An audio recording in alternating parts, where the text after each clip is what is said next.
Wire పెట్టు నువ్వు అంటున్నావు.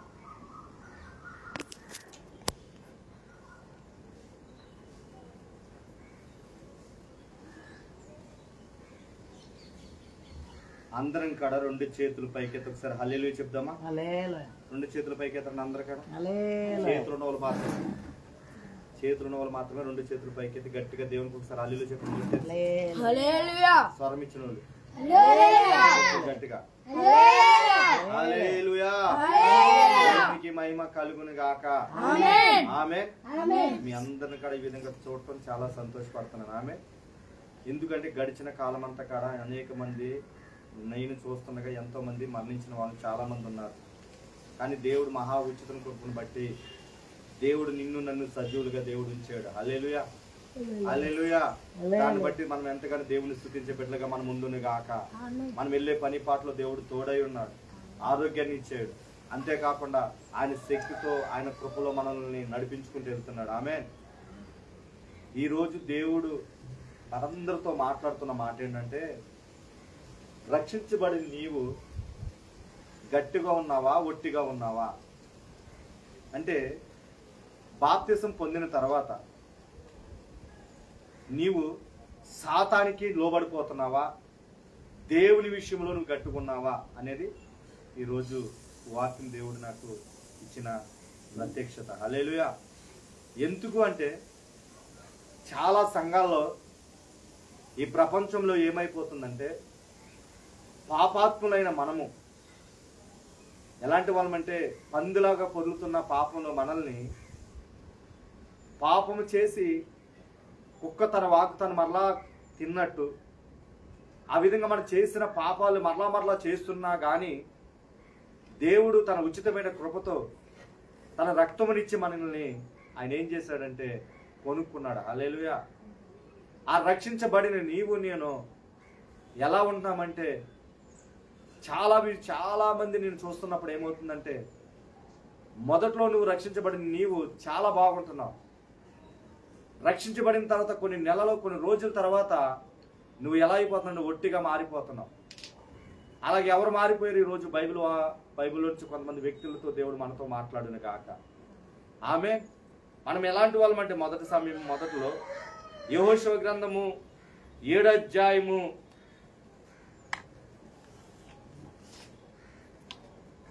19వ వచనం నుంచి చదువుతాను, చూడండి. అప్పుడు యెహోషువ ఆకానుతో, నా కుమారుడా, ఇశ్రాయేలు దేవుడైన యెహోవాకు మహిమ చెల్లించి ఆయన ఎదుట ఒప్పుకొని నీవు చేసిన దానిని మరుగు చేయక నాకు తెలుపుమని నేను ఏడుకొనుచున్నానని చెప్పగా, ఆకాను యెహోషువతో, ఇశ్రాయేలు దేవుడైన యెహోవా విరోధముగా నేను పాపం చేసినది నిజము. దోపుడు సొమ్ములు, ఒక మంచి షినారును, పై వస్త్రమును, 200 తులముల ఎండిని, 50 తులముల ఎత్తుల ఒక బంగారు కమ్మిని నేను చూచి వాటిని ఆశించి తీసుకుంటుని, అదిగో నా డేరా మధ్య భూమిలో దాచబడి ఉన్నవి, ఆ వెండి దాని క్రింద ఉన్నదని ఉత్తరం ఇచ్చి తన చేసినదంతా ఒప్పుకొనెను. హల్లెలూయా. ఆకాను చేసిన పాపాన్నంతటిని యెహోషువ ముందు ఏం చేశాడంటే ఒప్పుకున్నాడు. ఒప్పుకొని దేవుడి దగ్గర ఒక పవిత్రంగా మార్చబడ్డాడు. హల్లెలూయా. ఇందాక నేను ఆ 51వ కీర్తనలో కాడ నేను ఈరోజు చదివించడానికి కారణం ఏంటంటే, అదే 51వ కీర్తనలో అక్కడ ఏముందంటే, నీకు కేవలము నీకే విరోధంగా నేను పాపము చేసి ఉన్నాను, నీ దృష్టి ఎదుట నేను చెడుతనం చేసి ఉన్నాను అని దావీదు భక్తుడి కాడ ఎవరి ముందు ఒప్పుకున్నాడంటే, దేవుడి ముందు ఒప్పుకుంటున్నాడు. హల్లెలూయా, హల్లెలూయా. అక్కడ ఒప్పుకొని అక్కడ దేవుడి దగ్గర తన మనసులో ఉన్న బాధనంతటి ఎవరు చెప్తున్నాడంటే దేవుడికి చెప్తున్నాడు. ఈరోజు నీవు నేను కాడా గడిచిన సంవత్సరాలలో ఈ లోకానుసారంగా జీవిస్తున్నప్పుడు, ఈ లోకమైన ఆ కార్యకలాపంలో మనం కొనసాగుతున్నప్పుడు దేవుడి దగ్గరికి వచ్చి, అయ్యా ఇదిగో నేను పాపిని, నా పరిస్థితి ఎలాంటిది, నా జీవితం ఇది, ఇదిగో అందరి ముందు నన్ను హేళనగా ఉన్నాను, నా ఇంటి వల్ల నాకు విలువనివ్వట్లేదు, నా పరిస్థితి ఇది నాయన, నన్ను ఒక్కసారి నువ్వు జ్ఞాపకం చేసుకో అని అన్న ప్రార్థన సన్నిధిలోకి వచ్చి ఏ విధంగా అయితే ప్రార్థన చేసిందో ఆ విధంగా ప్రార్థన చేయటం వల్ల నీ పాపాలను ఒప్పుకోవటం వల్ల దేవుడు నిన్ను నన్ను ఏం చేశాడంటే, మొదటి యోహాను రాసిన పత్రిక 1:7-9 ప్రకారము ఆయన పరిశుద్ధాత్మతో పవిత్రమైన రక్తంతో మనల్ని కడిగి ఏం చేశాడంటే ఆయన పవిత్రగా చేశాడు. హల్లెలూయా. ఎలాగా? ఈ సోపు కంటే మన పాపం నా పాప పరిపునట్టు ఏమమ్మ కంటే నేను తెల్లగా ఉన్నట్లు నువ్వు నన్ను కడుగుమన్నట్టు మనల్ని ఏం చేశాడంటే కడిగి, ఎక్కడైతే ఇలువ లేదో, మనకి ఎక్కడైతే ఇలువ లేదో, ఎక్కడైతే మనల్ని గౌరవించట్లేదో, ఎక్కడైతే మనల్ని హేళన చేస్తున్నారో వాళ్ళ ముందు మన దేవుడు హెచ్చించాడు. ఆమేన్. హల్లెలూయా. హల్లెలూయా. ఈ రోజు మా జీవితాలు కూడా అంతే. ఒకప్పుడు విలువే లేని జీవితాన్ని నా దేవుడు విలువగా ఇచ్చే. ఈ రోజు ఒకప్పుడు సొంతూరులో ఇది తాగుబోతురు అన్నవాడు ఈ రోజు పాస్టర్ గారు మీకు వందనాలని చెప్పేటట్టు దేవుడు నన్ను మార్చాడు. హల్లెలూయా. కారణం ఏంటి? మనము అన్ని దేవుడి దగ్గర ఒప్పుకొని దేవుని దగ్గర మనము బతులమాడి, అయ్యా ఇదిగో నన్ను ఇంట్లో నుంచి విడిపించి నీ రక్షణ దయచేయమని మనం ఏం చేసామంటే దేవుణ్ణి అడిగాం. కాబట్టి ఆయన ఏం చేశాడు? ఏమమ్మ కంటే మనం తెల్లగా కడిగాడు. ఆమె తెల్లగా కడిగానే నీవు నేను ఎలా ఉంటున్నాం? దేవుని విషయంలో గట్టిగా ఉంటున్నావా, ఒట్టిగా ఉంటున్నావా? సాతాను ఏం చేస్తా చూడండి, ఎప్పుడు కూడా సాతాను చేస్తా రక్షించబడడం వల్ల ఎందుకు అది పాడు చేస్తుందంటే నీవు ఎదుగుదల రాకుండా ఉండటానికి. ఆమె నేను అడుగుతాను, చెప్పండి. ఒకప్పుడు రక్షించబడినప్పుడు, రక్షణ లేనప్పుడు రక్షణ తీసుకోమని ఎన్నిసార్లు బైబిల్ చదువుంటావు? ఎంత ప్రార్థన చేస్తుంటావు? ఎంత దేవునితో గడుపుంటావు? ఎంత కన్నీరు విడుచుంటావు? ఈ రోజు ఆ కన్నీరు నీకుందా? ఆ ప్రార్థన నీకుందా? ఆ దేవునితో గడిపే సమయం నీకుందా? ఎందుకు నీకు రోగాలు, నీకు ఎందుకు వేదనలు, నీకెందుకు బాధలు వస్తున్నట్టే నువ్వు ఏం చేస్తున్నావంటే సాతాను కబంధ హస్తాలు నువ్వు పడిపోయేవని నీకు అర్థం కావట్లేదు. హల్లెలూయా. హల్లెలూయా. నేను ఒకటి చెప్తాను చూడండి, ఎవరైతే దేవుని విషయంలో గట్టిగా నువ్వు ఉంటావో, సాతాను చేతుల్లోనికి వెళ్లకుండా ఉంటావో, నువ్వు ఏదైతే పాత జీవితాన్ని విడిచిపెట్టినప్పుడు దేవాన్ని ఈ విధంగా జీవిస్తాను, ఈ విధంగా నేను ఉంటాను, ఈ విధంగా నేను నీ కొరకు నిలబడతాను ఒక వాగ్దానం చేసుకున్నా చూడు, ఆ వాగ్దానం కనుక నువ్వు కరెక్ట్గా ఇప్పుడు కనుక నిలబడితే ఏది కడ నేను ముట్టనే ముట్టదో. హల్లెలూయా. హల్లెలూయా. ఎందుకు నీకు అనారోగ్యం వస్తుంది అనుకున్నావు? ఎందుకు నువ్వు కృంగిపోతున్నావు అనుకున్నావు? ఎందుకు నువ్వు బాధపడుతున్నావు అనుకున్నావు? లైవ్ లో చూస్తే బిడ్డగా ఇదే చెప్తున్నా, సాతాను నిన్ను ఇదిగో ఎప్పుడు మృంగిదామని ఎదురు చూస్తుంది. హల్లెలూయా. ఆడి పని ఏంటి చెప్పండి?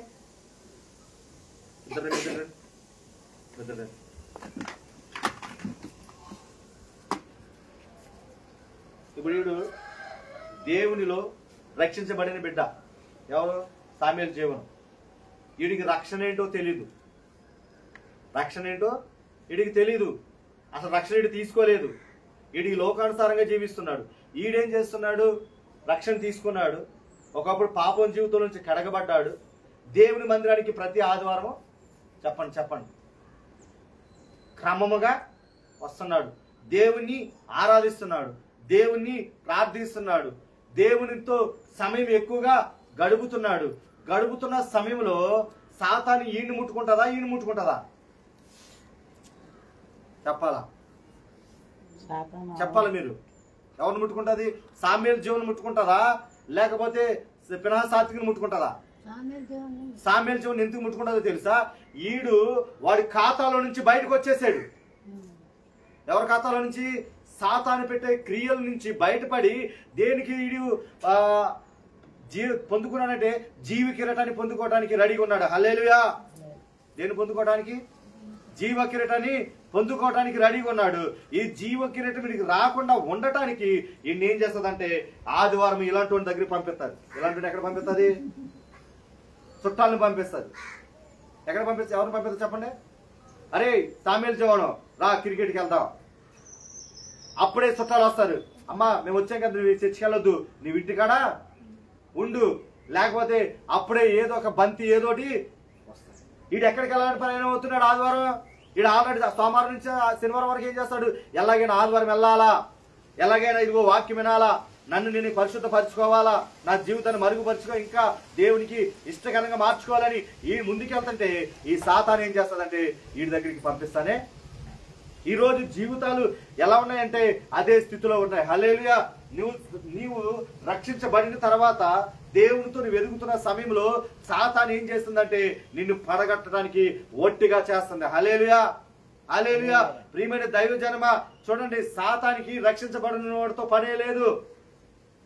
సాతానికి రక్షించబడినోడితో పని ఏమీ లేదు, రక్షించబడిన నీతోనే పని వాడికి. హల్లెలూయా. చూడండి, ఒకప్పుడు నేను పాపం చేస్తున్నప్పుడే కానీ, నా ఇష్టానుసారంగా తాగుతున్నప్పుడే కానీ ఎవరు కాడ నోరు కుయ్యమనేవారు కాదు. ఎవరు కాడ నన్ను చూస్తేనే భయపడేవారు, మొత్తం నా రక్త సంబంధాలు కాడ. కానీ సేవలోకి వచ్చిన తర్వాత అందరూ ఎలా చూస్తారు చెప్పండి?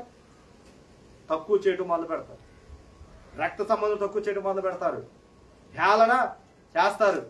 మన అంటున్నాడు మా టీటుగోడు, మా నాన్న ఎలా ఉంటున్నాడు, నేను కూడా అలాగే ఉంటా అంటే వీడికి ఎలా అయిపోయింది? తక్కువగా మాట్లాడతాం అలవాటు అయిపోయింది. హల్లెలూయా, హల్లెలూయా. వీడి ద్వారా ఏమైపోతే ఇతరులకి తక్కువ అయిపోతాం.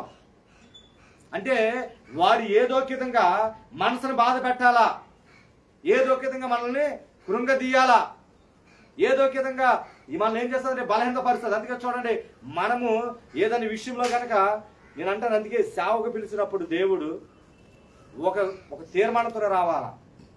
దేవుడు నమ్ముకున్నప్పుడు దేవుడు నమ్ముకున్న నీకు కాడా, రక్షణ పొంది నీకు కాడా దమ్ముండాలా. ఏముండాలా చెప్పండి? ఏముండాలా? రక్షించబడి నీకు దమ్ముండాలా. క్రీస్తు దేవుడు ఆయన నిన్ను విడిచిపెట్టను అని నీకు దమ్ముండాలా. ఏది వచ్చినా ఏది ఏమైనా కానీ నేను దేవుడిని విడిచిపెట్టని దమ్ము నీకు ఉండాలా. హల్లెలూయా. ఏదైనా చిన్న సమస్య వచ్చినప్పుడు, ఏదైనా బాధ వచ్చినప్పుడు, ఏదైనా నీ ఎవరైనా వచ్చి ఏదైనా అన్నప్పుడు విడిచిపెట్టేటట్టు నువ్వు ఉండకూడదు. రక్షించబడి నువ్వు ఎలా ఉండాలంటే దేవుని కొరకు ధైర్యంగా బతికే బిడ్డగా నువ్వు ఉండాలా. హల్లెలూయా, హల్లెలూయా. మాట్లాడుతున్నాడు, ఇంకెందుకు నీ సేవ, ఇంకా అవసరం లేదు, మానేతాను, ఎందుకు ఇది, ఏదో చేసుకుంటాను అంటే నాలో ఏమొచ్చేసింది? పిరిగితనం వచ్చేసింది. సాతాను కూడా నాలోనికి వచ్చేసాడు. హల్లెలూయా. ఆ మాటలు అనిపిస్తున్నది ఎవరు? సాతాను. నేను అంటాను, రక్షించబడి నీవు ప్రాణం పోయేంత వరకు కాడా దేవుని విషయంలో గట్టిగానే ఉండాలా. ఆమేన్. చూడండి, గట్టిగా ఉన్నావా ఒట్టుకున్నావా అని కొంతమంది వ్యక్తుల గురించి ఈరోజు మీ ముందు పడతాను. హల్లెలూయా. బైబిల్ తెలుగుతుంది. God bless you. Hallelujah, hallelujah. చూడండి, బైబిల్ గ్రంథంలో గొప్ప రాజు సొలొమోను. ఎవరు? సొలొమోను. దేవుడి దగ్గరికి వెళ్ళి, నేను వాక్యాలు రిఫరెన్స్ చెప్పట్లేదు, మన సమయాన్ని బట్టి మనం అనుకున్న సమయానికి మన 12 గంటలకు మనం అవజేయాలి కాబట్టి ఆ సమయానుసారంగా మనం ముందుకు వెళ్ళిపోవాలి. హల్లెలూయా. ఒక క్రమంలో దేవుడు మనల్ని నడిపించును గాక. ఆమేన్, ఆమేన్. సొలొమోను రాజు దేవుని దగ్గరికి వెళ్ళి దేవుణ్ణి అడుగుతాడు. ఏమడుగుతాడంటే, అయ్యా నువ్వు నాకు జ్ఞానము నాకు దయచే. ఏమడుగుతున్నాడు చెప్పండి? జ్ఞానము నాకు దయచేయను ఆయన అంటే దేవుడు ఏం చేశాడంటే జ్ఞానముతో పాటు గొప్ప పేరుని, మంచి ఖ్యాతిని, ధనమును, ఐశ్వర్యమును అన్ని కాడ వాళ్ళ పితృల కంటే మంచి పేరుని ఎవరు తెప్పించాడంటే సొలొమోనుకి తీసుకొచ్చాడు. సొలొమోను తీసుకొస్తే సొలొమోను ఏం చేశాడంటే మందిరాన్ని కట్టించాడు. యెరూషలేము మందిరాన్ని సొలొమోనే కట్టించాడు. కట్టించిన తర్వాత కొన్ని రోజులు అయిన తర్వాత సొలొమోను ఆ విధంగా లేడు. ఒకప్పుడు ఉన్న దేవుని భక్తితో, దేవుడి మీద ఉన్న ఆసక్తితో, దేవునితో ఉన్న అనుబంధము లేదు. అంటే నేను అందుకే చెప్పాను, సాతాను దేవుని విషయంలో ఒక మంచి మందిరాన్ని కట్టించాడని, దేవుని దగ్గర నుంచి జ్ఞానం పొందుకున్నాడని, దేవుని దగ్గర నుంచి ఐశ్వర్యం పొందుకున్నాడని సాతాను ఎవరిని టార్గెట్ చేసిందంటే సొలొమోను టార్గెట్ చేసి అతని భార్యల్లోనికి వెళ్ళింది. హల్లెలూయా, హల్లెలూయా.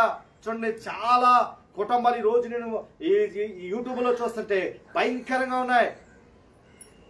భయంకరంగా ఎలా ఉందంటే ప్రపంచము ఇంకా రాకడ వచ్చేస్తున్నది అంటానికి ఇంకా చెప్పనవసరం లేదు.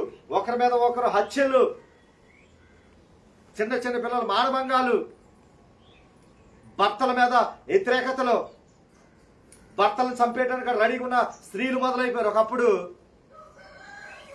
ఏమనేవారంటే అబ్బాయిలు రేపు చేసేవారని వారు. ఈరోజు అబ్బాయిలు కాదు, గ్యాంగ్ అమ్మాయిలు రేపులు చేస్తున్నారు. ఇప్పుడు ఈ మధ్యకాలంలో ఎలా తయారైపోయిందంటే వాళ్ళ ఇష్టం తీర్చుకోవడానికి పే గెస్ట్ కింద కాడ, వాళ్ళకి స్టే హోమ్ కింద కొన్ని రోజులు వాళ్ళతో సంతోషంగా వెళ్ళిపోవడానికి కాడ జరుగుతున్నాయి. అది ఓన్లీ అన్నిల్లోనే అంటే కాదు, క్రైస్తువులు కూడా అలాగే తయారైపోయారు. హల్లెలూయా.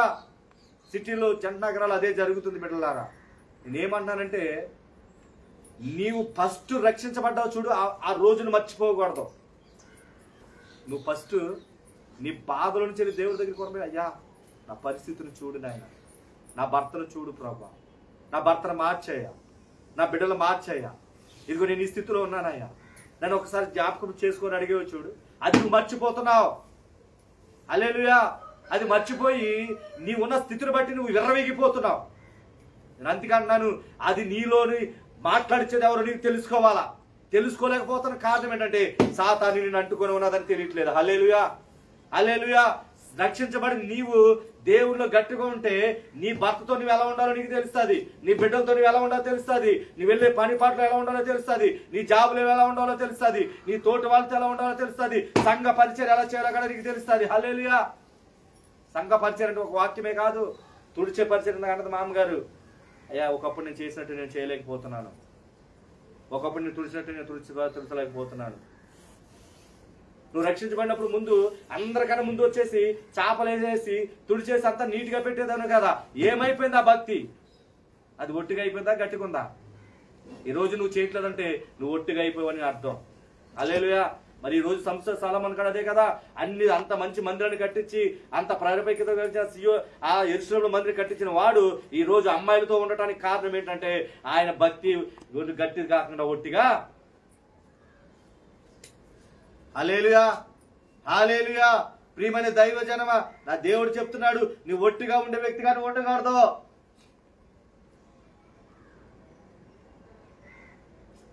ఎలా ఉండకూడదు? ఒట్టిగా ఉండే వ్యక్తిగా ఉండకూడదు. నువ్వు ఎలా ఉండాలంటే దేవుని విషయంలో గట్టిగా ఉండే వ్యక్తిగా ఉండకూడదు. ఆమేన్.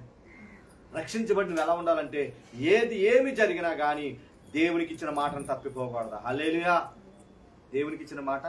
నన్నుకి మొన్నటి దిన దేవుడి దగ్గర పశ్చాత్తాపడ్డా, ప్రభా నేను అన్న మాట నేను వెనక్కి తీసుకుంటున్నాను. పిలిచింది నా వాళ్ళు కాదయ్యా, తీసుకొచ్చింది నా వాళ్ళు కాదయ్యా, తీసుకొచ్చింది సంఘము కాదయ్యా, తీసుకొచ్చింది నీవు. ఏదైనా చేయగల దేవుడు నీవు. హల్లెలూయా. ఒకవేళ ఏమీ లేదా, ఆకలి తలమించడానికైనా రెడీ, కానీ ఎవరి మీద ఆధారపడే వ్యక్తిగా నేను ఉన్నాను. నాకున్న ఇచ్చిన దాంట్లోనే సంతోషంగా ముందుకు వెళ్ళిపోతానయ్యా అని దేవుడి దగ్గర పశ్చాత్తాపం మొదలు పెట్టాను. హల్లెలూయా. ఎందుకని? ఆ గట్టితనం రావాలా మనకి. రక్షించబడి నీకు గట్టితనం రావాలా. నువ్వు ఎలా ఉండాలంటే ఏమి జరిగినా కానీ ఒకప్పుడు దేవుని దగ్గర ఏ విధంగా అయితే పరిచర్య చేసావో, దేవుని మందిరంలో ఏ విధంగా అయితే ఉన్నావో, దేవుని విషయంలో ఇచ్చే విషయంలో ఏ విధంగా ఉన్నావో, అది నువ్వు తప్పిపోయే వ్యక్తిగా నువ్వు ఉండకూడదు. ఆమేన్. హల్లెలూయా. మనం ఎలా ఉండాలా? దేవుని విషయంలో అన్ని విషయంలో గట్టిగానే ఉండాలా. సాతాను అంటాడు, అమ్మా ఇదిగో నువ్వు మందిరానికి వెళ్తున్నావు కానీ ప్రార్థన చేస్తున్నావా, దేవుని పరిచర్య చేస్తున్నావా? ఒకప్పుడు ఇదిగో రక్షించబడినప్పుడు మొదటి దినాల్లో గంటల తరబడి ప్రార్థన చేసేదాను కదా, గంటల తరబడి అధ్యాయాలు చదివేదాను కదా, దేవునితో పెరిగిలాడేదాను కదా. ఈ రోజు చేస్తున్నావని దేవుడు నిన్ను అడిగితే నీ దగ్గర సమాధానం ఉందా? మాట్లాడుతున్నా దేవుడి వాళ్ళ మనతో. ఆ విధంగా మనం ఉండకూడదు బిడ్డలారా. అలా ఉన్నాడు కాబట్టి సొలొమోను ఏమైపోయాడంటే భ్రష్టత్వంలోకి వెళ్ళిపోయాడు, శాపగ్రస్తుడిగా మారిపోయాడు. తనకున్న ఆ పేరు ప్రఖ్యాతలు ఏమైపోయినాయి? నేను అంటాను, ఈరోజు నీకు నాకు ఎంత పేరు వచ్చిందంటే నీకున్న బలాన్ని బట్టు, నీకున్న జాబును బట్టు, నీకున్న పలుకుబడిని బట్టు, నీ రక్త సంబంధులను బట్టు, నీ వాళ్ళని బట్టు నా వాళ్ళని బట్టి ఎంత పలుకుబడి రాలా, దేవుని పేరుని బట్టి పలుకుబడి వచ్చింది. హల్లెలూయా. ఈ రోజు నీ దేవుడు నిన్ను ఇంతగా అందరికాడ అమ్మా రాహేలమ్మ నీ వందనాలు చెప్తున్నారంటే ఒకప్పుడు నీకున్న స్థితిని బట్టి అయితే ఎవరికాడ వందనాలు చెప్పరు. ఇప్పుడు దేవుళ్ళు నువ్వు వెతుకుతున్నావు కాబట్టి, దేవుళ్ళు నువ్వు ఉన్నావు కాబట్టి, దేవుడే నిన్ను కాపాడుతున్నాడు కాబట్టి నీకు వందనాలు చెప్తున్నాడు. లేకపోతే ఎవరు చెప్తారు చెప్పండి మనకి? అంటారు పక్క. ఇదే లేకపోతే నన్ను ఎవరు గౌరవిస్తారు? నేను రక్షించబడబోతే నన్ను ఎవరు గౌరవిస్తారు? నా ఊళ్ళో దేవుళ్ళు నేను ఎదగబోతే నన్ను ఎవరు రక్షిస్తారు? నీ డబ్బుని బట్టి ఎవడో నీకు ఇవ్వడం, నీ డబ్బుని బట్టి ఎవరికంటే వచ్చి వందనాలు ఎవడో చెప్పడం. ఆ ఇలువనిచ్చినప్పుడు ఆ ఇలువకి దేవునికి ఇష్టకరంగా మనం జీవించాలా. ఆమేన్. దేవునికి మనం లోబడి జీవించాలా. దేవునికి ఇష్టంగా మనం ముందుకు సాగిపోవాలా. హల్లెలూయా. నేను ఈ వాక్యం చదువుతున్నప్పుడు ప్రభా నన్ను నేను రాత్రి అంతా సర్దిద్దుకుని రాత్రి 3ంటికి పడుకున్నాను. నేను అడుగుతున్నా ప్రభుని ఒక్కొక్కటి, ప్రభా ఒకప్పుడు విలువ లేని వాడు నన్ను విలువించావు. నా స్థితి ఇది నాయన. ఒకప్పుడు నాకు విలువ లేదు నాయన. నా ఊళ్ళో ఒకప్పుడు ఎంత డబ్బు సంపాదించినా పేరు ప్రఖ్యాతులు లేవు నాయన. ఎంతగా నేను ఎంత మంచి డ్రెస్సులు వేసినా నాకు ఖ్యాతి లేదు నాయన. ఈ రోజున నీవు నీ రక్తంతో నన్ను కడిగావు కాబట్టి ఈ రోజు ఇంత విలువగా నేను మార్చబడ్డాను. అయ్యా ఇదిగో నేను సంఘంలోకి వచ్చే ప్రజలతో నాకు అనవసరం. మందిరాలు ఉన్ని ఉండకపోయినా నాకు అనవసరం, స్థలాల్లో వచ్చినా రాకపోయినా నాకు అనవసరం, కానీ నాకు నువ్వు కావాలి. హల్లెలూయా హల్లెలూయా అని రాత్రి కీర్తన 50 ప్రకారం, అయ్యా నీ సన్నిధిని నన్ను త్రోసేయద్దు, నీ సన్నిధి నుంచి నన్ను త్రోసేయద్దు అయ్యా, నాకు ప్రతిరోజు దేవా శుద్ధ హృదయం నాకు నువ్వు దయచే. హల్లెలూయా అని దేవుణ్ణి అడిగాను రాత్రి అంతా. ఆ సమయంలో 3 గంటలకి భయంకరమైన వర్షం వస్తుంది. అప్పుడు అనుకున్న ప్రభా, అంటే నీ వాన నీ రక్తంతో నన్ను మరలా నువ్వు కడుగుతున్నావు, మరలా నా నోటి నుంచి ఎటువంటి కాడ ఒట్టి మాటలు రాకూడదయ్యా, నీ కొరకు ప్రాణం పోయినా కానీ గట్టిగా నిలబడాలయ్యా, సేవకు పిలిచిన దేవుడు నీవు, నీ కొరకు నమ్మకంగా నేను జీవిస్తానని దేవుడి దగ్గర ఒక తీర్మానం చేసుకున్నాను. హల్లెలూయా హల్లెలూయా. ప్రియమైన దైవజన్మ చూడండి, మరి సొలొమోను జీవితం ఏమైపోయింది చెప్పండి? శాపగ్రస్తగా మారిపోయింది. శాపంగా ఇదిగో దాంట్లోనే వెళుతున్నాడు. కానీ ఒకప్పుడున్న గౌరవం ఆయనకు ఉందా? లేదు. ఒకప్పుడున్న ఖ్యాతి అతనికి ఉందా? లేదు. నేను అంటాను, ఒకవేళ ఈ రోజు కాడ ఒకవేళ నువ్వు ఆ విధంగా నువ్వు అయిపోయి ఉంటే ఈ రోజు యూటర్న్ తీసుకుని దేవుని దగ్గర పశ్చాత్తాప హృదయం పడండి. ఆమె ఎందుకంటే పశ్చాత్తాప హృదయం పడిన పేతుని దేవుడు క్షమించాడు, దావీదుని దేవుడు క్షమించాడు, హల్లెలూయా సంసోనుని దేవుడు క్షమించాడు. మన దేవునికి అందుకే పేరు క్షమించే. హల్లెలూయా. చూడండి, అక్కడ ఇంకొక ఎవరు ఉంటారంటే సంసోను ఉంటాడు. ఆమె సంసోని పేరు ఏంటి చెప్పండి? సంసోన్ ఏమని పిలబడతారు? నాజీర్. దేనిగా చెప్పండి? నాజీర్. ఇప్పుడు రక్షించబడిన నిన్ను దేవుడు అందుకే దిబ్బమ్మని కాస్త, అందుకే మహాంకాలను కాస్త ఈరోజు శాంసన్ జోషువా కానీ లేకపోతే రాహేలం కానీ ఎందుకు మార్చాడు పేరు చెప్పండి? భద్రమ్మని కాస్త ఎందుకు యెప్షేగా మార్చాడు చెప్పాలా? నాజీర్ అంటే ప్రత్యేకపరచబడిన వ్యక్తువు నువ్వు. హల్లెలూయా. ఆయన కొరకు నువ్వు ఏర్పరచబడిన వ్యక్తువు. ఒకప్పుడు నీ పాత జీవితం ఉన్నంతసేపు ఆయనకి నువ్వెవరవో తెలీదు. ఎందుకంటే ఈ లోకానుసారం ఉన్న అందరి వ్యక్తులతో పాటు నిన్ను కూడా ఆయన చూస్తున్నాడు తప్ప నీకంటే ఒక ప్రత్యేకత లేదు. ఆయన దృష్టిలో నువ్వు లేవు. కానీ ఎప్పుడైతే నీ ఈ లోకమైన అన్నిటి నుంచి విడిపించబడి ఆయన రక్తంతో కడగబడి నీ పాత స్వభావాన్ని విడిచిపెట్టి నూతనమైన నామకరణ దేవుడు చేశాడో ఆ రోజు నుంచి దేవుడు నాజీరుగా నిన్ను ఏర్పరచుకున్నాడు. హల్లెలూయా. ఏర్పరచుకుని నీవు మరి పాత పేరులాగానే జీవిస్తున్నావేమో. ఇంకా మొదటి కొద్ది దినాలు ఆ పేరు పెట్టిన తగ్గట్టు నువ్వు జీవించావేమో, ఆ పేరు పెట్టిన విధంగా ముందుకు నడిచావేమో. కానీ పేరు పెట్టిన తర్వాత కొన్ని రోజుల తర్వాత ఈ సంసోనులాగా డెలీలాంటి ఆత్మలతో నువ్వు పడిపోయావేమో. హల్లెలూయా. డెలీల ఆత్మ అంటే ఈ లోక ఆశలు. ఏంటి చెప్పండి? ఈ లోక ఆశలు, ఈ లోక పరిస్థితులను బట్టి నువ్వు పడిపోతున్నావేమో బిడ్డ. ఆ దేవుడు అంటున్నాడు, నిన్ను నాజీరుగా నేను ఏర్పరచుకుంటే, నేను నాజీరుగా నేను ప్రత్యేకపరచబడితే, నీ ద్వారా అనేక మందిని నీ ద్వారా నేను రక్షించాలని నేను ఆశపడుతుంటే నీవు ఈ లోక ఆత్మలతో నువ్వు బంధించబడిపోతున్నావు, ఈ లోక ఆశలతో నువ్వు బంధించబడిపోతున్నావు అన్నప్పుడు మన జీవితాలు ఒకసారి పరిశీలన చేసుకోవాలా. సంసోను జీవితం ఏమైపోయింది? నిద్రపోక మామగారు డెలీల ఆత్మలో పడిపోయినప్పుడు ఏమైపోయింది? మామ లేపండి. డెలీల ఆత్మ ఏమైపోయింది చెప్పండి? నాకు చల్లగా ఉంది, నిద్ర వచ్చేస్తున్నాను. హల్లెలూయా హల్లెలూయా. రోషన్ తెచ్చుకుందాం. చెవులు వినపడతలేదా? దేవా చెవులు నాకు దయచేయమని అడుగు. ఎందుకు రావట్లేదని తెలుసా? ఒట్టిగా ఉన్నావు, గట్టిగా లేవు. ఎందుకు మనకి రోగాలు ఎంటాడుతున్నాయంటే కారణం ఏంటంటే నువ్వు దేవుడి విషయంలో గట్టిగా లేవు. ఇప్పుడు నాజీరు అన్న సంసోను ఎందుకు గట్టిగా లేడు కాబట్టి తన ప్రాణాన్ని కోల్పోయాడు, తన జీవితాన్ని కోల్పోయాడు. ఆ ఆశలకి ఆయన ఏమైపోయాడు? లోబడిపోయాడు, ఆ ఆశలో మునిగిపోయాడు. ఈరోజు మనం కూడా చూడండి, మంచిది ఏదన్నా తగిలితే ఆదివారం ఆరాధన మానేస్తాం. ఏం చేద్దాం చెప్పండి? మంచిది ఏదైనా తగిలితే మనకి ఆదివారం ఆరాధన మానేస్తాం. ఏది మానం, ఆదివారం ఆరాధన మాత్రం మానేస్తాం. అంటే నేను చెప్తున్నాను, చాలా జాగ్రత్తగా వినాలి. ఇది ఒక ప్రవచనాత్మకంగా దేవుడు మనల్ని ఆయన సరిదిద్దడానికి దేవుడు ఈరోజు మాట్లాడుతున్నాడు. ఎందుకు మాట్లాడుతున్నాడంటే, నీ పాత స్థితిలో నువ్వు ఏ విధంగా అయితే రక్షణ తీసుకున్నప్పుడు, ఏ విధంగా అయితే దేవునితో నువ్వు గడిపేదానువు, ఏ విధంగా ముందుకు వచ్చి పరిచర్య చేసేదానువు, ఏ విధంగా దేవుని విషయం ఇచ్చే విషయం అన్నింటిలో ముందుండి నేనున్నానయ్యా అనే నీవు ఈ రోజు అన్ని విషయాలు వెనకబడుతున్నావంటే నీవు సత్తబడిపోయావు. నీలో సత్తువా లేకుండా ఇదిగో దేవునికి ఆయాసకరంగా మనం జీవిస్తున్నామని అర్థం. ఇప్పుడు ఇద్దరు గురించి చెప్పాను. ఇప్పుడు సొలొమోను దేవుడికి ఆయాసకరంగా జీవించాడా, లేదా దేవుని విషయంలో సాతాను ముందు గెలిపించే విధంగా నిలబడ్డాడా? దేవుని విషయంలో ఏం చేశాడు? వాడిపోయాడు. సాతాన్ని గెలిపించి సాతాన్ ముందు దేవుణ్ణి అవమానపరిచాడు. హల్లెలూయా. నీవు నేను కొన్ని విషయాల్లో అలాగే అవమానపరుస్తున్నాం. రక్షించబడిన నీవు నేను ఎప్పుడు కాడ అన్ని విషయాల్లో దేవునికి అన్ని విషయాల్లో మనం ఎలా ఉండాలంటే గట్టిగానే ఉండాలా. ఆమేన్. ఎక్కడ కాడ ఇగో ఒట్టు అంటారు కదా, ఒట్టు కూడా దేనికి పనిచేస్తారు? దాంట్లో నీళ్ళేసుకోలేము, అది ఎందుకు పనికి లేకుండా మూలపడి ఉంటారు.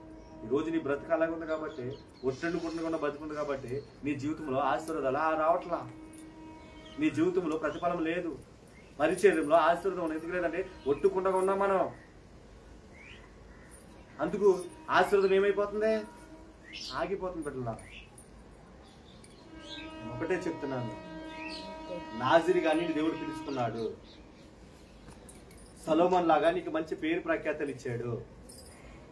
కానీ నీవు నేను ఏం చేస్తున్నామంటే అట్లన్నిటి నుంచి మనం ఏం చేస్తున్నామంటే దూరం అయిపోతున్నాం. హల్లెలూయా. అన్నిటి నుంచి మనం ఏమైపోతున్నామంటే సాతాను దగ్గరికి వాడికి లోబడిపోతున్నాం. బిడ్డలా హల్లెలూయా. దేవుని దైవజనమా, మీ రెండు చేతులు జోడించి చెప్తున్న లైవ్లో బిడ్డల కాడ రక్షించబడిన నీవు సాతానికి లోబడి వ్యక్తిగానే ఉండకూడదు. దేని విషయంలో సాతానికి ఏ విషయంలో నువ్వు లొంగిపోకూడదు. అన్ని విషయంలో వాడు నీకు ముందు అనేకమైన తీసుకొచ్చినప్పుడు కాడ ఇది నాకు వ్యర్థమైన ఈ లోకం నాకు వద్దని నువ్వేం చేయాలంటే దూరంగా పారిపోవాలా. హల్లెలూయా. హల్లెలూయా. అలాగా ఒట్టుకున్న వాళ్ళ కొరకు నేను ఇద్దరు చెప్పాను. గట్టిగా ఉన్న వాళ్ళు ఎవరెవరో చెప్తాను చూడండి. యేసేపు ఉన్నాడు. యేసేపు ఉన్నాడు. యేసేపు అందగాడు, దేవుని చేతిలో పట్టబడిన వ్యక్తి, దేవుని దర్శనంలో చూస్తున్న వ్యక్తి. దేవుని విషయంలో ఆయన అడిగితే ఏదైనా చేసే దేవునితో సావాసం కలిగి ఉన్నాడు ఆయన. హల్లెలూయా. అందుకు ఆయనకి దర్శనాలు వచ్చాయి. దర్శనాల కళలకి ఆయన చెప్పగలిగేవాడు. ఆయన్ని దేవుడు ఒక ఉన్నత స్థానంలో పెట్టాడు. హల్లెలూయా. హల్లెలూయా. అంటే రక్షించబడ్డాడు ఆయన. ఆమేన్. రక్షించబడిన తర్వాత శ్రమలు వచ్చినాయి. శ్రమలో కాడ భయపడలా. భయపడకుండా ఎలా నిలబడ్డాడు? దేవుని విషయంలో గట్టిగానే నిలబడ్డాడు. ఎలా నిలబడ్డాడంటే అయ్యగారు చెప్పనా? ఎలా నిలబడ్డాడో తెలుసా? కోట్ల కొలది ఆ దేశానికి రాని తనని రమ్మని అడుగుతారు. ఏం చేద్దాం చెప్పండి? తననే నన్ను సంతోషపెట్టని తనకి ఆఫర్ని విడుదల చేస్తాను. ఈ రోజు లైవ్లో చూస్తున్న బిడ్డలు నన్ను అడుగుతున్నాడు దేవుడు, ఎక్కువ బిడ్డలు అడుగుతున్నాడు. నీవు అలాంటి ప్రేరేపణకి రక్షించబడిన తర్వాత పడిపోతున్నావా? పడిపోతలేదు. చాలా మంది యవన బిడ్డలు ఏమైపోతున్నారు? తీసుకుంటున్నారు బాప్తీసం, మరలా వ్యభిచారం చేస్తారు. తీసుకుంటున్నారు బాప్తీసం, అక్రమ సంబంధాలు. తీసుకుంటున్నారు బాప్తీసం, అబద్ధాలు. తీసుకుంటున్నారు బాప్తీసం, దొంగతనాలు. న్యాయముగా దేవుని విషయంలో ఉండలేకపోతున్నారు. హల్లెలూయా. హల్లెలూయా. చూడండి, యేసేపును చూసి నేర్చుకోవాల్సింది రోజు మనం అదే. ఆమె ఆయన ముందు ఒక రాజు, ఒక రాణి ఎన్ని కోట్లు పెట్టుంటది చెప్పండి? ఒక రాణి ఆ దేశానికే రాణి అయితే ఎన్ని కోట్లు పెట్టుంటదంట చెప్పండి? లెక్క ఉంటుందంటావా? అంటాడు యేసేపుతో, నీకు ఈ దేశంలో సగం నీకు నేను ఇచ్చేస్తాను, ఇక్కడ నీకు ఏది కావాలంటే అది నీకు నేను ఇచ్చేస్తాను. ఈరోజు సాతాను వచ్చి నీ దగ్గరికి వచ్చి, అమ్మా ఇదిగో ఈరోజు మందిరానికి వెళ్ళిపోతే నీకు ఒక 10,000 నేను ఇచ్చేవాడు వస్తున్నారు అంటే నువ్వు వస్తావా మానేస్తావా? చెప్పండి చెప్పండి తల్లిగా. ఒక 10,000 నీకు ఇస్తారు, అది ఫ్రీగా ఇస్తారు అంటే నువ్వు మందిరానికి వస్తావా? ఇంటికాడే ఉంటావా? అది మనలో ఉన్నది. అందుకు మనం ఏమైపోతామంటే ఆశీర్వదించబడలేకపోతున్నాం. హల్లెలూయా. అందుకు మనం ఏం చేస్తాం, ఏమైపోతామంటే దీవించబడలేకపోతున్నాం.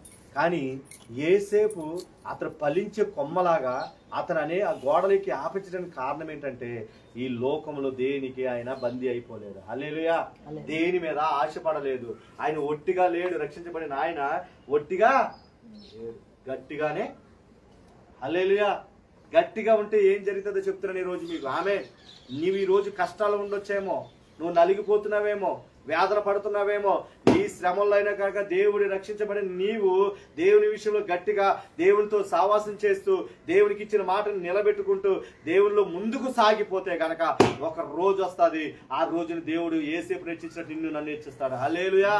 నేను ఒకటే నమ్ముతున్నాను, ఈ రోజున అంటాను ఇదే స్థితి ఎప్పుడు ఉండదో.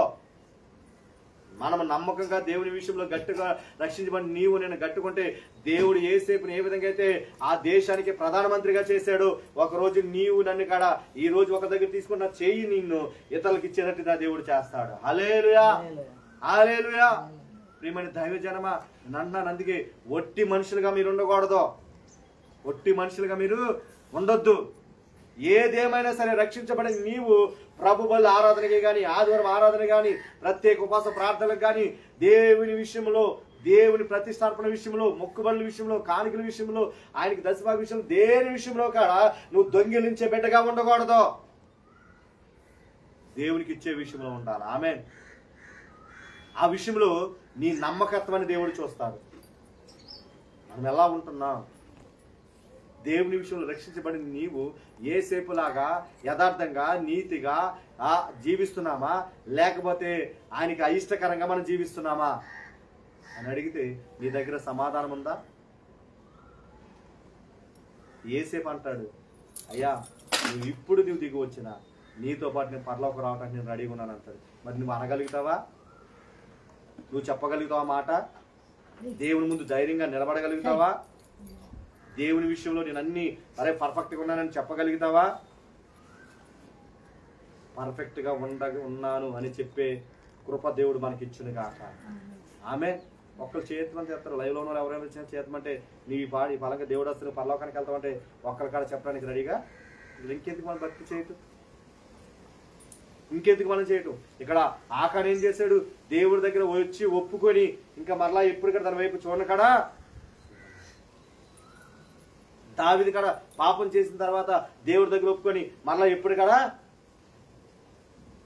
నీవు నేను కాడ ఈరోజు అంటున్నాడు దేవుడు మరొక అవకాశాన్ని దేవుడు మనకి ఇచ్చాడు. ఆమె ఈరోజు మనం బ్రతుకున్నామంటే, ఈ ఆదివారం ప్రబలాలలో మనం ఉన్నామంటే దేవుడు నిన్ను దిద్దుబాటు చేసి సరిచేసి ఆయన కృపలో ముందుకు తీసుకెళ్లాలని దేవుడు ఆశపడుతున్నాడు. హల్లెలూయా. హల్లెలూయా. నేను అంటాను ప్రియమైన బిడ్డలారా, నేను ఒకటే చెప్తున్నాను, నీవు నేను ఎలా ఉండాలంటే యేసేపులాగా గట్టిగానే ఉండాలి. ఆ సాతాను వచ్చి మనకి ఎన్ని ఎర్రలు ఇస్తున్నా, సాతాను వచ్చి మన ముందు ఎన్ని ఆ కళ్ళకి అట్రాక్షన్ చేసి నీ ముందు పెట్టినా, ఎంతమంది నీవు యవనస్తుడు అయితే నీ ముందు పాపం ముందు పెట్టినా, నువ్వు డబ్బు ఆశకెళ్దాను డబ్బుని ముందు పెట్టినా, ఒకప్పుడు డబ్బు ఆశకెళ్ళేదానివే. కానీ రక్షించబడిన తర్వాత నీవు దేవుని బిడ్డ హాజరుగా ఉన్న నీవు ఎలా ఉండాలంటే ఆయన గురుకు సమస్తము పెంటగా ఎంచుకోవాలా. హల్లెలూయా. వెంటగా ఉంచుకొని ప్రభా నువ్వు నాకుంటే నువ్వు చాలయ్యా అని భక్తులు పాడినట్టు నీ మాట చాలయ్యా, నీ చూపు చాలయ్యా, నీ తోడు చాలయ్యా, నీ నీడ చాలయ్యని ముందుకు సాగిపోయేటట్టు మొన్న. హల్లెలూయా. నేను అంటాను ఈరోజు నేను ఒకటే చెప్తున్నా మీకు, ఈరోజు నీకున్న ఆస్తులు ఉండొచ్చు ఉండకపోవచ్చు, నీకున్నప్పుడు పేరు ప్యాకేతలు ఉండకపోవచ్చు, నీ వాళ్ళందరూ నీ దగ్గరికి రావచ్చు రాకపోవచ్చు, కానీ నిత్యం నీతో ఉండేది మాత్రం నిన్ను రక్షించుకున్న దేవుడు మాత్రమే. హల్లెలూయా. నిన్ను కాపాడిన దేవుడు, నిన్ను కాపాడిన ఆయన మాత్రం తప్ప ఎవరు నిన్ను కాపాడినే. రెండో వ్యక్తి ఎవరంటే దానియేలు ఒక శాసనం విడుదల చేస్తాడు. ఆ రాజు విడుదల చేసినప్పుడు ప్రార్థన చేయొద్దు అంటారు. ఏం చేయొద్దు అంటారు చెప్పండి? ఏం చేయొద్దు అంటారు? శాసనం విడుదల చేశారు. 21 రోజు మనం ప్రార్థన చేస్తే వాళ్ళని హతమార్చేస్తాము, సింహాల బోన్లో వేసేస్తామని చెప్తారు.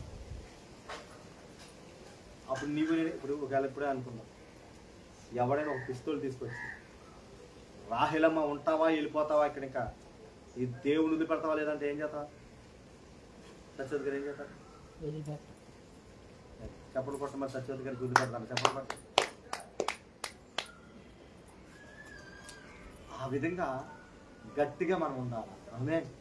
దానియేలు ఏం చేశాడంటే సింహాల బోన్లు వేస్తానని తెలిసినప్పటికీ శాస్త్రాన్ని కనుక విడుదల చేసినప్పటికీ కాడ ఆయన రూములోకి వెళ్ళి యెరూషలేము వైపు చేతులెత్తి, అయ్యా యెరూషలేమును నువ్వు కాపాడయ్యా, యెరూషలేమును నువ్వు రక్షించయ్యా, యెరూషలేమును దీవించయ్యా, యెరూషలేమును ఆశీర్వదించని దేవుని వైపు చేతులెత్తి ప్రార్థన చేశాడు. హల్లెలూయా. అది గట్టితనం అంటే. మనం ఏం చేస్తాం చెప్పండి? ఎవడన్నా వచ్చారంటే ఒక్కడు ఉన్నాడు ఇక్కడ, మా టీవీ కూడా కాదు అక్కడ పరుగు ఆ సైకిల్ కూడా వెళ్ళి ఆ సామాను దూరిపోతాడు, లేకపోతే ఇంట్లోకనే వెళ్ళిపోతాడు. అవునా కదా? ఎవరి కాడ ఏదైనా వదిలిపెట్టుకుంటామో కానీ ప్రాణాన్ని వదిలిపెడతాం. చెప్పండి, నేను చెప్పనా? ఏదైనా వదిలిపెడతాం, ఆస్తులు వదిలిపెడతాం, డబ్బులు వదిలిపెడతాం, మన రక్త సంబంధం వదిలిపెడతాం, అన్నీ వదిలిపెడతాం కానీ ప్రాణాన్ని వదిలిపెడతాం. కానీ నీ కొరకు నా కొరకు ఆయన ప్రాణాన్ని సైతం వదిలిపెట్టే నీకు ఆ రక్తంతోనే పవిత్రపరిచి రక్షించాడు. హల్లెలూయా. ఆయన కొరకు నువ్వు ఎలా ఉండాలంటే, నేను ఎలా ఉండాలంటే ఒక దానియేలాగా రోషం కలిగిన వ్యక్తిగా ఉండి దేవుని విషయంలో మనం గట్టిగా ఉండాలి. ఆమేన్. సాతానికి భయపడే బిడ్డలుగా మనం ఉండకూడదు, సాతానికి లోబడే బిడ్డలుగా మనం ఉండకూడదు. అసలు దానియేలు గురించి వస్తే ఆయన గొప్ప విందు తయారు చేసినప్పుడు కాడ ఆ విందులో కాడ ఆయన పాల్గొనలేదంట. ఆయన ఆమేన్ చూ అని పక్కకేది, ఇది నాకు అవసరం లేదు, నా దేవుడికి ఆయుష్కరమైన నేను ఏమీ. మన జీవితాల్లో నేను ఒకటే చెప్తున్నా, మనం ఎలా ఉంటున్నాం? సాతాను నేను ఎందుకు రక్షించబడి నేను ఎందుకు పాడు చేయడానికి ఇష్టపడుతుందంటే, నీవు దానికి నరకంలోకి వెళ్ళటం దానికి ఇష్టం, నువ్వు ఆశ్రయించబడకుండా దానికి ఇష్టం. దేవునికి ఇష్టం ఏంటంటే ఆయన కుడిపార్శ్వన కూర్చోవటం దేవునికి ఇష్టం.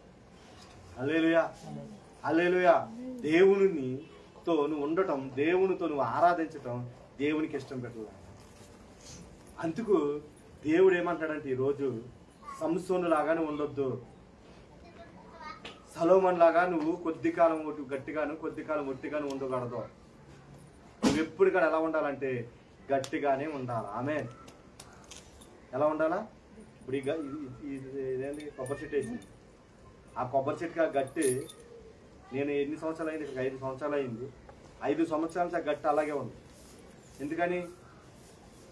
ఒట్టుకుంటే ఏమైపోతుంది? అక్కడ నీరు నిలవదు, పైన కాయలు కాతాయా? ఇక్కడ ఇది మంచుకుంటేనే పైన కాయలు కాతాయి, లేకపోతే ఈ చెట్టు ఏమైపోతుంది? పడిపోతుంది. అవునా కదా? మన జీవితాల కాడ దేవుని విషయంలో గనక గట్టిగా లేకపోతే నీకు అన్ని కాడ ఏమవుతాయంటే అపవాదేసే శోధనలు నీ దగ్గరికి, అపవాదేసే బలహీనతలు నీ దగ్గరికి. అందుకే నువ్వు ఈరోజు బైబిల్ చదవలేకపోతున్నావు, వాక్యం చదవలేకపోతున్నావు, ప్రార్థన చేయలేకపోతున్నావు, దేవుని విషయంలో ముందుకి నడవలేకపోతున్నావు. హల్లెలూయా. అందుకే ఈరోజు మీతో మాట చెప్తున్నారు అంటే దేవుని విషయంలో నువ్వు నమ్మకంగా ఉండాలా. ఈ ప్రభువుల ఆరాధనలో దేవుడి దగ్గర ఒక తీర్మానం చేసుకో, అయ్యా నేను 5 సొలొమోను లాగా కొద్ది కాలమే కట్టుకున్నాను, మా దగ్గర ఒట్టిగా అయిపోయినా. సంసోను లాగా నీ పేరు పెట్టిన నేను ఇగో కొద్ది కాలమే కట్టుకున్నాను, మళ్ళీ ఈ లోకాశలో పడిపోయినాను. నేను అలా ఉండకూడదయ్యా.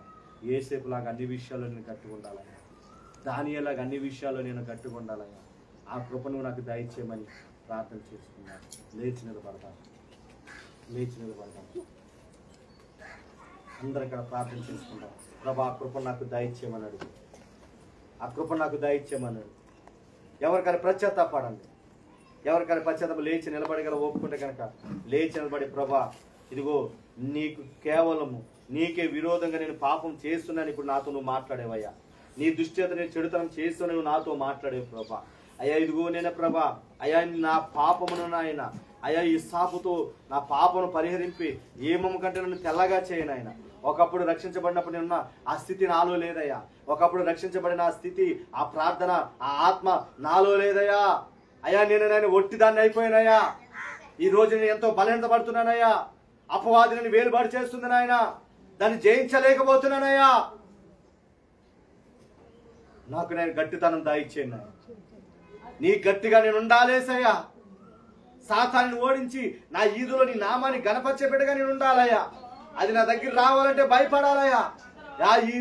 ఎవరికి లోబడదు, దేని విషయంలో లొంగిపోదు, వీళ్ళు దేవుని బిడ్డని అది వెన తిరిగి వెళ్ళిపోయేలాగానే ఉండాలా.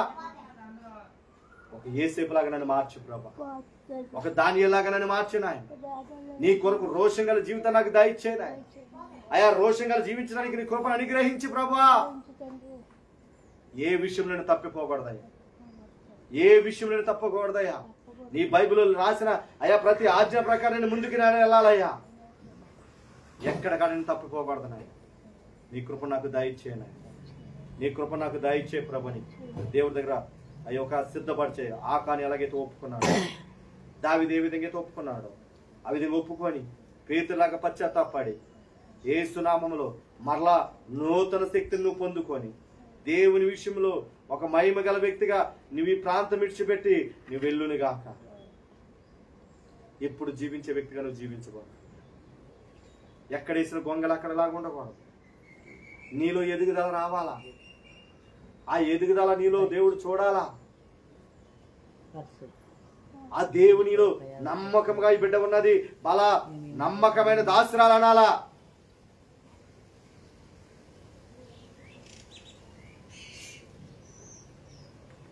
చిన్న ప్రార్థన చేసుకోండి,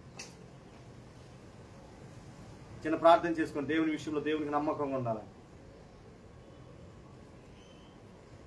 జీసస్ హోలీ స్పిరిట్ గారు, పరిశుద్ధాత్మ దేవుడా, మరి నేను ఇప్పుడు వరకు నీ వాక్య లేఖనాలతో మాతో నువ్వు మాట్లాడాను. నలుగురు వ్యక్తులు మా ముందు పెట్టేవు. ఒట్టిగా ఎవరున్నారో గట్టిగా ఎవరున్నారో మాట్లాడావు. నీ జీవితాంతం ఎవరైతే అయా గట్టిగా ఉన్నారో వాళ్ళకి ఆశీర్వాదంతో నింపబడ్డారు ప్రభా. ఎవరైతే మధ్యలోనే ఒట్టిగా తయారయ్యారు వాళ్ళనైనా అయా ఇదిగో నేను శాపగ్రస్తులుగా మారిపోయారు ప్రభా. అటువంటి శాపగ్రస్త జీవితంలో మేము వెళ్ళకూడదునాయి. మా మరణాంత వరకునైనా యేసేపులాగా దానియేలాగా నీ కొరకునైనా అయ్యా రోషం కలిగి జీవించే కృప అందరికి మీరు దయచేయము. లైవ్ లో చూస్తున్న బిడ్డలు కదా ప్రభా, నీ కొరకు అయ్యా ఇప్పుడు చూసిన తర్వాత చూసిన బిడ్డలతో అయ్యా ఇదిగో మీరే మాట్లాడి అయ్యా ఇప్పటి వరకు ఒకవేళ ఈ లోకానుసారంగా ప్రభా అయ్యా ఇదిగో నేను బందీ అయిపోయి ఉన్నారేమో నాయన, మరలా రోషం తెచ్చుకొని రక్షించబడిన బిడ్డలు నీ కొరకు గట్టిగా నిలబడటానికి ఏది ఏమైనా కానీ ఎన్ని అలలు వచ్చినా, ఎన్ని శ్రమలు వచ్చినా, ఎన్ని బాధలు వచ్చినా, ఎంత కృంగిదలు వచ్చినా నీ కొరకు గట్టిగా నిలబడే కృప నీ బిడ్డలకి యేసు నామములో నీవు ఇచ్చునుగాక నాయన. బిడ్డలు మీరు దీవించి మీరు ఆశీర్వదించండి. ఇక్కడ ప్రతి బిడ్డలతో మీరు నాతో బిడ్డలతో మాట్లాడేది ఆ విధంగా జీవించి పరిశుద్ధపరచుకొని అయ్యా నీ కొరకు సిద్ధపడి అయ్యా నీ కొరకునైనా అయ్యా వేగు చూసి వాళ్ళ ఉండటానికి కృపను మాకు మీరు దాయిచ్చేయమని. కొరకునైనా అయ్యా ఇదిగో నేను బలహీన మీరు వాడుకున్న విధానం బట్టి నీకు ఇస్తూ ఇక బలహీన వాడుకున్న విధానం బట్టి నీకు ఇస్తూ నువ్వు ఇచ్చిన వాక్య లేఖనాలను బట్టి నీకు పనులు నువ్వు ఇచ్చినైనా అయ్యా ఇదిగో ప్రభా అయ్యా ఇదిగో నేను ప్రతి అయ్యా ఇదిగో నేను ప్రభా మర్మను బట్టి నీకు వందనాలు చెల్లిస్తున్నాను. అయ్యా ఇదిగో నేను ప్రతి బిడ్డల్ని మీరు ఒక విధంగా సరిచేసి అయ్యా ఇది నేను అయ్యా మంచి నెలలో పడటానికి నీ కృపను అనుగ్రహించమని ప్రభా. ఎక్కడికక్కడ దొంగిలించకుండా ప్రభా నెమరు వేసుకొని అయ్యా ఇదిగో ప్రభా అయ్యా నీ కృపను అనుగ్రహించండి. ఈ వారమంతా అయ్యా ఈ వాక్యాన్ని బట్టి స్తుతించే భాగ్యాన్ని బిడ్డలకు మీరు దాయిచ్చేయమని నజరేయుడైన యేసుక్రీస్తు నామములో అడిగి వేడుకొంచున్నాను తండ్రి. సమస్త గంత మహిమ యేసుకే చెందునుగాక. ఆమేన్. ఆమేన్. హల్లెలూయా. హల్లెలూయా. దేవుడు మీ అందరిని కాడ పొట్టిగా ఉండకుండా గట్టిగా దేవునిలో నిలబడే వ్యక్తిగా ఆయన కృప మీ మీద దేవుడు అనుగ్రహించునుగాక. ఆ కృపలోని ముందుకు మీరు నడుచునుగాక. అన్ని విషయాల్లో కాడ దేవుడు మీకు తోడై ఉండునుగాక. ఆమేన్. అందరి కాడ ప్రభువులకి మనం సిద్ధపడదాం. అందరి కాడ ప్రభువులకి సిద్ధపడండి.